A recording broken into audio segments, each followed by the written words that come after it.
Next जी हाँ, ले लीजिए आप सर। किसको लिया जाए? चलिए अनुराग जी को लेते हैं। अनुराग जी, स्वागत है आपका। सर नमस्कार। नमस्कार। सर आपकी स्ट्रीम के जो मूल विषय रहते हैं जो आप रखते हैं हर बार, तो हम्म, कई बार हम लोग क्या उससे कनेक्ट नहीं कर पाते और उसके ऊपर तैयारी नहीं रहती है, लेकिन आपके जो मूल विषय हैं जातिवाद, पाखंड और इस हम्म, तरह की जो 1700 बुराइयां देश में है हम्म, उनको हटाना, तो उसके लिए कुछ ना कुछ दिमाग में रहता है, बस उसी पे हम्म, बोल लेते हैं।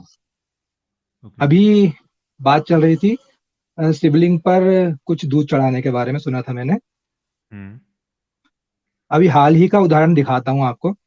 जब भारतीय क्रिकेट टीम विश्व कप के फाइनल में पहुंची, मैं मध्य हम्म, प्रदेश से ही हूँ, उज्जैन के काफी नजदीक से। तो हम्म, वहाँ के जो मुख्य पुजारी हैं, उन्होंने विराट हम्म, कोहली, रोहित शर्मा और वर्ल्ड कप का फोटो हम्म, बड़ा सा लेकर हम्म, महाकाल के चरणों में अर्पित किया। पूरी मीडिया हम्म, में यह खबर आई अच्छी तरह से। हम्म, और बाद में क्या हुआ इंडिया टीम का, वो आप सभी जानते हैं। ऐसी हम्म, ही स्थितियों में मान लो अगर टीम इंडिया जीत जाती, तो तब जोर शोर से प्रचार होता, महाकाल ने हम्म, ही वर्ल्ड कप जितवाया है। और इस तरह से लोगों की आस्था बढ़ती है दूध चढ़ाने के पीछे। और हम्म, भी जो श्रद्धा के काम लोग करते हैं, सभी के पीछे कुछ ना कुछ देखा है लोगों ने। ये संयोग से हम्म, होता है। अगर हार गई टीम तो इस विषय को किसी ने बात नहीं की, अगर जीत जाते तो यही हम्म, होता कि भगवान श्री महाकालेश्वर ने जितवा दिया, और लोगों की आस्था उनके प्रति बढ़ जाती। अभी हम्म, हाल ही में महाकाल में बहुत शानदार निर्माण हुआ है, कॉरिडोर बनाया गया है। हम्म, तब से क्या हुआ हम्म है कि जो आम जनों की लाइन है, स्पेशल दर्शन जो पहले भी होते थे, क्या बोलते हैं उसको, वीआईपी दर्शन, तो हम्म वहां तो पैसे देकर बड़े लोग अंदर जा ही सकते थे। अब क्या हम्म, किया है, जो आम जनों की लाइन है उसमें भी 250 रुपए की एक व्यवस्था की गई है शीघ्र दर्शन अच्छा। पाने के लिए। तो इस तरह की चीजें चलती है, भगवान भी वहीं पर बैठे हैं। उनको भी हम्म, दिखता है कि मेरी नाक के नीचे भ्रष्टाचारी हो रही है, मेरा नाम लेकर कमाया जा रहा है, लेकिन हम्म, वहां पर भी कोई फर्क पड़ता नहीं, और लोग जाते हैं पूरे अंधविश्वास के साथ, और उन्हें इस तरह की किसी भी चीज से कोई आपत्ति नहीं होती है। हम्म। देखिए, भगवान तो है नहीं, उन्हें तो क्या ही फर्क पड़ना है, लेकिन जो मंदिर का पुजारी है उसको भी हाँ, पक्का यकीन है कि नहीं है। इसीलिए तो वो नाक उसको के पता नीचे है कर रहा ना। है ना ये सब कुछ। उसको डर इसीलिए तो नहीं है कि भाई उसको पता है कौन मेरा क्या कर लेगा। और हम्म, दूसरा एक उदाहरण बताता हूँ सर। अभी कुछ समय पहले एशिया कप के फाइनल में जब टीम इंडिया और पाकिस्तान की टीम पहुंची थी, तो एक किसी न्यूज चैनल पे मैं देख रहा था, बहुत ज्योतिषियों की पूरी टीम थी, लगभग 10 की पैनल होगी, और सभी ने अपने ग्रह नक्षत्रों की गणना करके टीम इंडिया को जिताया था। किसी ने यह तक कहा था कि देखिए शुरू में दिक्कत होगी, एक समय से लगेगा कि हार जाएंगे, लेकिन फिर इस दशा में ये परिवर्तन होगा और कुछ कुछ करके भी आखिरी में जीत जाएंगे। और वो मुकाबला पाकिस्तान ने इंडिया को 10 विकेट से हरा दिया था। हम्म, बिल्कुल एक तरफा हार गई थी टीम। इसके बाद भी लोग इन पर इतना भरोसा करते हैं, और कितनी बेशर्मी से, और फिर से वो कार्यक्रम किसी और समय फिर करेंगे वो लोग। तो उन हाँ, ज्योतिषियों को भी रत्ती भर शर्म नहीं होती है, और जो लोग मानते हैं इस चीज में उनको भी कुछ फर्क नहीं पड़ता है। ये तो हर बार का ही है, जब जब भी इंडिया वर्ल्ड कप में पहुंची है, फाइनल में पहुंची है, जी। हम्म, यज्ञ और हवन ये सब चारों तरफ होते हैं, और हम्म, बस दो बार ही किस्मत ने साथ दिया है। की बार नहीं तो तो सर, निराशा ही हाथ लगी। मैं तो ये कहूंगा कि उस फाइनल मुकाबले से पहले भारत ने एक भी मुकाबला नहीं हारा था, और उस समय कोई इस तरह का अनुष्ठान नहीं हुआ था, तो तब तो जीतते हुए आ रहे थे। और मैंने कई बार देखा, जब कोई बहुत बड़े सेलिब्रिटी अस्पताल में भर्ती होते हैं तो महामृत्युंजय मंत्रों का बहुत उच्चारण किया जाता है बहुत बड़े स्तर पे, इसके बाद अरे भी बहुत वो डेंजर है नहीं वो। बच पाते हैं। अर्पित सर, हमारे एरिया में एक मंदिर है। अब वो बहुत मेरी बदनसीबी है कि हमारे फैमिली का उसमें स्टेक हुआ करता था, आज भी है। मैं बहुत बदनसीब मानता हूँ खुद को, मैं तो नहीं रखने वाला वो।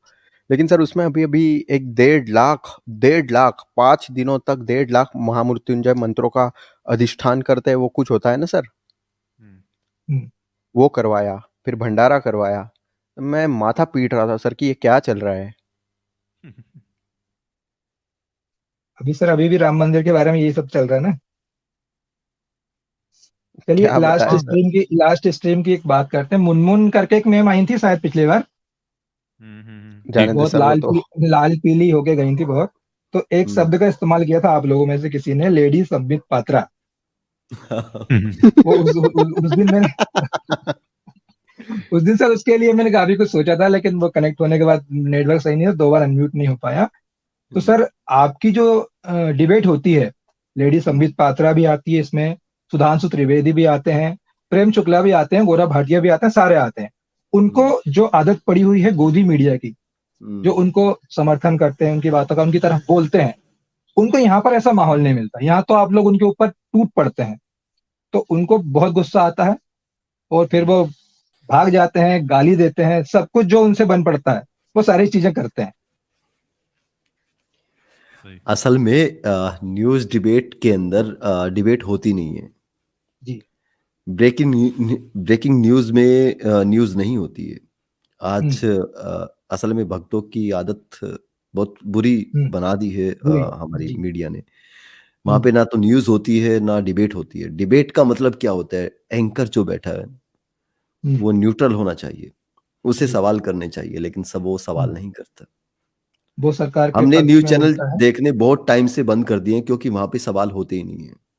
वो मैंने किसी से कोई सवाल पिछले एक साल से सर मैंने भी इस चीजों से परेशान होके देखना बंद कर दिया। पर आजकल यूट्यूब पे जो शॉर्ट्स आते हैं उसमें कुछ क्लिपिंग्स ऐसी आ जाती हैं कि भाई देखो किस तरह से बेइज्जत किया। अभी 2-3 दिन पहले का ही था, राम मंदिर का। प्रेम शुक्ला बोल रहे थे, जो लोग विरोध कर रहे थे ना, विरोध नहीं कर रहा था कोई भी, शंकराचार्य की बातों को रख रहे थे या अपनी बातें रख रहे थे, तो उन्होंने कहा था कि बाबर की औलादों को तकलीफ होगी। इतनी बड़ी बात आप इंटरनेशनल मीडिया पर बोल रहे हैं। और चित्रा सिंह, मैं नाम सॉरी ले दिया, मैंने लेना नहीं चाह रहा था। तो इस तरह के जो एंकर हैं वो उसको उन्होंने कोई खास तरीके से नहीं लिया और हल्के हल्के में लेके निकाल दिया। तो इतनी बड़ी बातें वहां पर बंदा कह दे रहा है। अगर यही बातें इन लोगों के बारे में कही जाए कि फिर इस हिसाब से देखा जाए, तो फिर आप किसी एक दुनिया के जो 2 नंबर के अमीर व्यक्ति थे उसकी औलाद हो, या कोई जो प्रधानमंत्री बन बैठा है इस तरह की चीजें करके उसकी औलाद हो, क्योंकि आप उसका पक्ष ले रहे हो। उन्होंने सफाई में कहा था कि फिर जब टोका उन्होंने कहा कि वैचारिक औलाद है। तो उस हिसाब से देखा जाए आपके विचार जिनसे मिलते हैं तो आप कितने सारे लोगों के औलादे हो। तो इस तरह की बातें कर जाते हैं वहां पे। इसलिए अब कम से कम हम जैसे जो लोग हैं या आप जैसे लोग हैं, ये थोड़े से कहीं शर्म रहती है, वो न्यूज चैनल्स को देखना तो पसंद करते ही नहीं है। कुछ ऐसे यूट्यूबर्स के चैनल्स हैं जिनको देखते हैं, लेकिन इन भारी भरकम मशीनरी के सामने बेचारे कुछ भी नहीं है। क्योंकि कुछ राज्यों के विधानसभा के चुनाव परिणाम देखकर लग गया कि किसी चीज से कोई फर्क नहीं पड़ता, पूरी जनता एक दिशा में जा रही है। और ये जो हो रहा है, राम मंदिर के बनने से कोई तकलीफ नहीं है हमको भी। हम भी भगवान की पूजा करते हैं, हनुमान चालीसा याद है और सब कुछ है। अभी मैं इतना नास्तिक नहीं हुआ हूँ, मुझे भगवान से इतनी तकलीफ नहीं है। लेकिन इस समय जो भगवान को ब्रांड बनाकर देश में सरकारें बन रही हैं, सत्ता आ रही है, और हम जैसे लोगों को नीचे दिखाया जा रहा है, जो थोड़ा भी क्रॉस क्वेश्चनिंग कुछ कर देते हैं ना, तो इस चीज से बहुत दुख होता है। सही। जी ठीक है। जी